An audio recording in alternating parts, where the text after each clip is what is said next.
বাংলাদেশ ও পাকিস্তানের কূটনৈতিক ও অফিসিয়াল পাসপোর্টধারীদের পারস্পরিক ভিসা অব্যাহতি চুক্তির খসড়া অনুমোদন করেছে অন্তর্বর্তী সরকারের উপদেষ্টা পরিষদ। এর ফলে দুদেশের কূটনৈতিক ও অফিসিয়াল পাসপোর্টধারীরা বিনা ভিসায় বাংলাদেশ ও পাকিস্তানে যাতায়াত করতে পারবেন বলে জানিয়েছেন প্রধান উপদেষ্টার প্রেস সচিব শফিকুল আলম।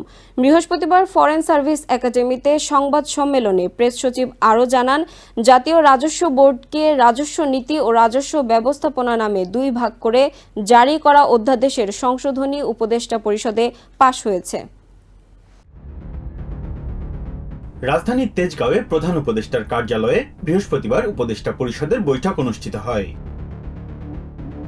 বৈঠকের সিদ্ধান্ত জানাতে ফরেন সার্ভিস একাডেমিতে সংবাদ সম্মেলন করেন প্রেস সচিব। তিনি জানান, পাকিস্তানের সঙ্গে চুক্তি হলে কূটনৈতিক ও অফিসিয়াল পাসপোর্টধারীরা বিনা ভিসায় পাকিস্তান যেতে পারবেন।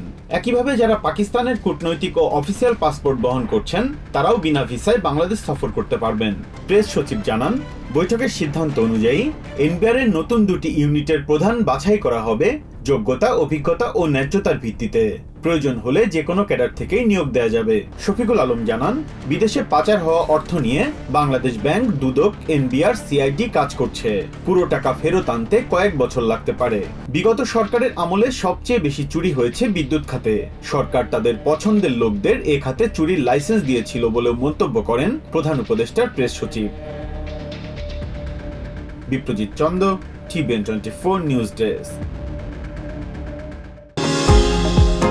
নিউ ইয়র্ক থেকে সম্প্রচারিত টিভিএন 24 টেলিভিশন বিশ্বজুড়ে বাঙালির কণ্ঠস্বর।